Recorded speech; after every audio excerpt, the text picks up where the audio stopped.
Hello student, कैसे हो सभी लोग। उम्मीद करता हूँ कि सभी लोग अच्छे होंगे। तो अभी जनवरी का महीना चल रहा है और फरवरी में सभी को बोर्ड के एग्जाम देने हैं और एग्जाम के बाद सभी को एक ही क्वेश्चन सताता है, एक ही क्वेश्चन रहता है माइंड में, एक ही सवाल रहते हैं कि आगे क्या, टेंथ के बाद क्या।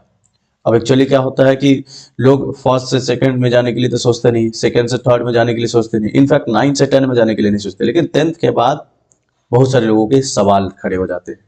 तो चलिए इन्हीं सारे सवालों का जवाब लेकर के हम आए हैं और हम ये जानेंगे कि टेंथ के बाद हमारे पास क्या क्या कैरियर ऑप्शन मौजूद है।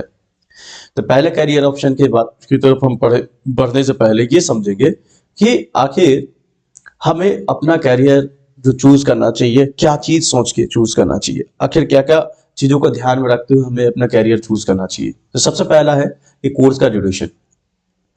बहुत सारे स्टूडेंट क्या होते हैं कि अच्छा कैरियर ऑप्शंस चूज करते समय ये चीज भूल जाते हैं कि वो ध्यान नहीं रख पाते कि अच्छे कैरियर ऑप्शंस या फिर क्या बोलते हैं, जो उनका इंटरेस्टिंग कैरियर ऑप्शन उसमें साल कितने लगने वाले हैं, कितना समय लगेगा उनको कोर्स कंप्लीट करने में।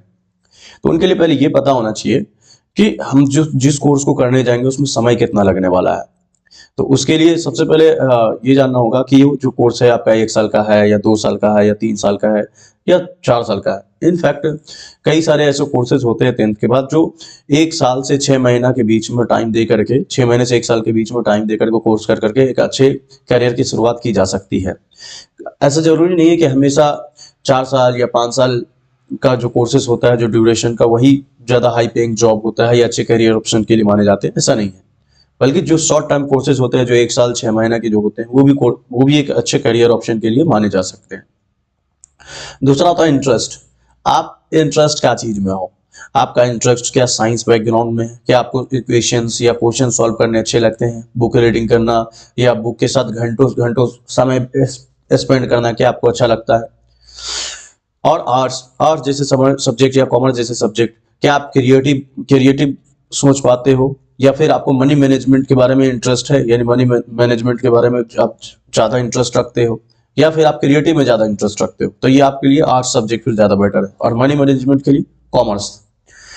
अब कुछ ऐसे एक और फैक्टर है जो कैरियर चॉइस करते समय, चूज करते समय ध्यान रखना चाहिए, वो है गोल। आपका गोल क्या है। अगर आपको कोई आईएएस ऑफिसर के लिए गोल है आपका, तो आर्ट्स सब्जेक्ट आपके लिए बेस्ट होगा।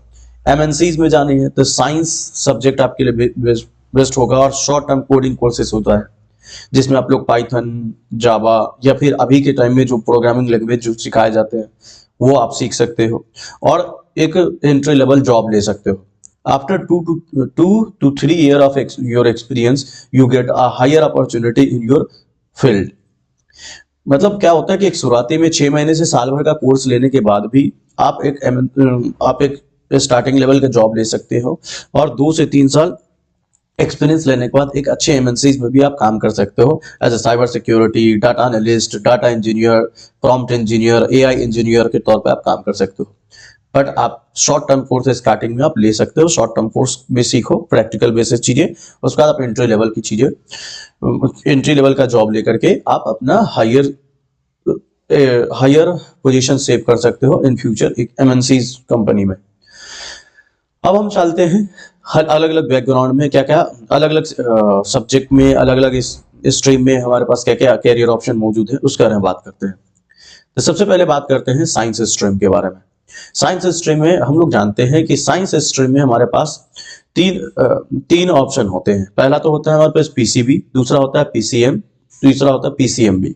तो पीसीएम के बारे में बात करते हैं, इसमें फिजिक्स, केमिस्ट्री और मैथ पढ़ने पड़ते हैं। साइंस स्ट्रीम में 3 में से पहले आते हैं पीसीएम। पीसीएम में आपको फिजिक्स, केमिस्ट्री और मैथ पढ़ने होंगे, जिसमें आपको इंजीनियरिंग, आर्किटेक्चर और डाटा साइंस जैसे सब्जेक्ट डाटा साइंस जैसे पोजीशन आप एक्वायर कर सकते हो इस कोर्स को कंप्लीट करने के बाद। यानी आपको 12th में क्या करने पड़ेंगे, 11th 12th में आपको फिजिक्स, केमिस्ट्री, मैथ से पढ़ने होंगे सब्जेक्ट दे करके, और आप जो आगे जाकर के इंजीनियरिंग, आर्किटेक्ट और डाटा साइंस वगैरह कोर्सेस में जा सकते हो। ठीक है। पीसीएमबी में क्या कर सकते हैं, इसमें physics, chemistry, maths and biology. अगर देखा जाए पीसीएमबी में तो ये पीसीएम और पीसीबी से ज्यादा इसमें स्कोप है, क्योंकि आगे चल के या तो पीसीएम वाले फील्ड में जाना चाहते हो या पीसीबी वाले फील्ड में जाना चाहते हो, दोनों कैरियर ऑप्शन आपके लिए खुले होते हैं, जिसमें आप लोग आप मेडिकल के साथ साथ इंजीनियरिंग वाले भी ऑप्शन कह सकते हैं कि इसमें भी खुले होते हैं। तो इसमें आपको पास ज्यादा ऑप्शन है बाकी पीसीबी और पीसीएम के कंपैरिजन में। पीसीबी में आप क्या कर सकते हो, physics, chemistry, math, biology, physics, chemistry, biology से सब्जेक्ट लेकर के पढ़ते हो 11th-12th में, और आप आगे जाकर के मेडिकल, फार्मेसी और बायोटेक्नोलॉजी जैसे सब्जेक्ट में आप काम कर सकते हो, या बायोटेक्नोलॉजी जैसे सब्जेक्ट में आप हायर स्टडी कर सकते हो और इसमें आप अपना कैरियर बना सकते हो। नेक्स्ट बात करते हैं कॉमर्स फील्ड में। तो कॉमर्स में हमारे पास जो सब्जेक्ट होते हैं वो अकाउंटेंसी होता है, बिजनेस स्टडीज होता है, इकोनॉमिक्स होता है, ये ऐसे सब्जेक्ट पढ़ने होते हैं हमें 11th-12th में। इसमें फिर क्या करने हैं कि एज ए कैरियर ऑप्शन के तौर पर अगर देखा जाए तो इसमें क्या क्या है, चार्टर्ड अकाउंटेंट, कंपनी सेक्रेटरी और इन्वेस्टमेंट बैंकिंग जैसे हमारे पास जो सीए बहुत सारे लोगों का सपना होता है कॉमर्स बैकग्राउंड का, जो मोस्ट ट्रेंडिंग होते हैं जॉब कॉमर्स बैकग्राउंड के लिए, तो वो सब सब्जेक्ट, वो सब स्ट्रीम जो पोजीशन है वो कॉमर्स स्ट्रीम में ही आते हैं।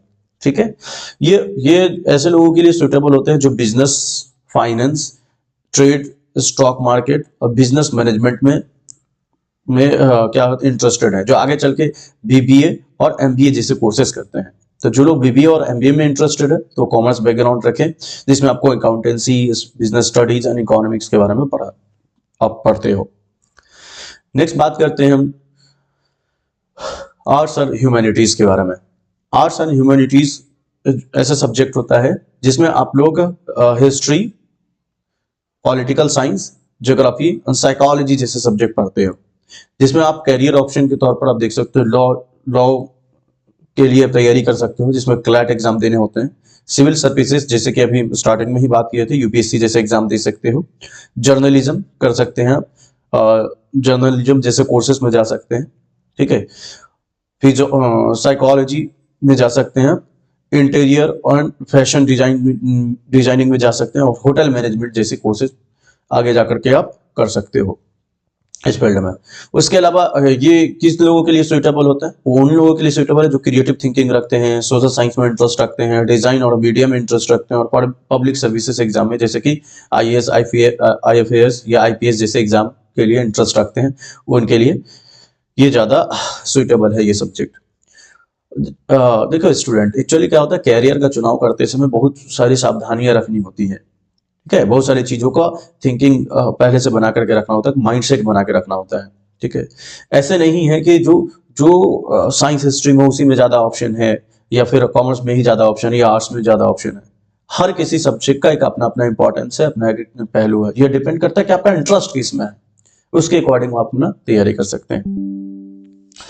नेक्स्ट हमारे पास हम ये बात करेंगे कुछ ऐसे प्रोफेशनल कोर्सेज भी होते हैं जो 2 से 3 साल समय देकर के उस कोर्सेज में एक अच्छे खासे नॉलेज के साथ एक जॉब मार्केट में एंट्री कर सकते हैं हम लोग। अगर हम चाहते हैं कि रेगुलर स्कूलिंग 11th-12th ना पढ़ के, 11th-12th जैसे हम लोग नॉर्मली क्लास करते हैं 10th के बाद, अगर हम 11th-12th ना करें, रेगुलर स्कूलिंग ना करें, और बाकी हम चाहते हैं कि स्किप करें रेगुलर स्कूलिंग को और कुछ स्पेशलाइज्ड स्किल कोर्सेज जिसको कहते हैं, यही प्रोफेशनल कोर्स या वोकेशनल कोर्स कहलाता है, इसी को डिप्लोमास भी कह सकते हैं, जो कि लेटरल एंट्री करवाते हैं secondary year of degree program, जैसे कि polytechnic in medical, civil, CS और इलेक्ट्रिकल, जिसके ये कोर्सेज करने के बाद आप जूनियर इंजीनियर या लैब टेक्नीशियन बन सकते हैं। उस तरीके से मेडिकल कोर्सेज में आते हैं जैसे डीएमएलटी, ठीक है, नर्सिंग केयर, फार्मेसी असिस्टेंट, जिसमें आप लैब असिस्टेंट और फार्मेसी टेक के तौर पर काम कर सकते हैं आप। क्रिएटिव आर्ट्स में diploma in fashion design, interior design, fine arts, इसी में एक और होटल मैनेजमेंट जैसे कोर्सेज भी आते हैं। ग्राफिक डिजाइनिंग आज के टाइम में बहुत ज्यादा ट्रेंडिंग जॉब चल रहा है, digital marketing, graphic designing, affiliated marketing, ये सब एक one of the most trending job आज के टाइम में हो चुका है। इसमें आप असिस्टेंट इंजीनियर, डिजाइनर बन सकते हैं, विजुअलाइजर बन सकते हैं। नेक्स्ट आपका आता है डिप्लोमा इन साइबर सिक्योरिटी। आप जानते हैं कि आज के टाइम में साइबर फ्रॉड कितने चल रहे हैं, तो इसके लिए अभी ये भी एक तरीके का ट्रेंडिंग जॉब बन चुका है साइबर सिक्योरिटी। तो आप सॉफ्टवेयर इंजीनियर या developer in diploma in cyber security कर सकते हैं, जो कि IT support and web support developer जैसे आपको पोजीशन मिल सकते हैं। ये सब प्रोफेशनल वोकेशनल कोर्सेज के लिए थे। मतलब मान लेते हैं कि आप रेगुलर 11th 12th ना करके आप डायरेक्ट इस कोर्सेज में जाओ जिसमें आप वो कोर्सेज को कंप्लीट करने के बाद डायरेक्ट जॉब में एंट्री कर सको। अब इसे 11th 12th की में रेगुलर क्लासेस करोगे तो आपको ज्यादातर क्या होगा कि एकेडमिक्स पे ध्यान देना पड़ेगा। जॉब रेडी कोर्सेज नहीं होते वो।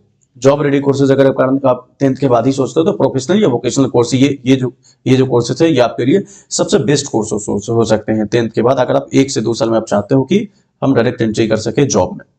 ठीक है, नेक्स्ट हम बात करते हैं short term job oriented courses. अब ये जॉब ओरिएंटेड कोर्सेज जो होते हैं वो मतलब जस्ट बात करते हैं हम तो 2-3 मंथ से लेकर के 12th मंथ तक के लिए ये का कोर्सेज होता है। कोर्स ड्यूरेशन की हम बात करें तो 3 मंथ से 12 मंथ तक का कोर्स ड्यूरेशन हो सकता है इसका। और हम बात करें these design for the quick employment, तुरंत आप रोजगार इसके बाद आप पा सकते हैं। तो high demand skills and rather than the theoretical academics knowledge. इसमें कोई थ्योरेटिकल एकेडमिक नॉलेज नहीं दिया जाता, इसमें ज्यादातर प्रैक्टिकल नॉलेज दिया जाता है, जैसे डिजिटल मार्केटिंग।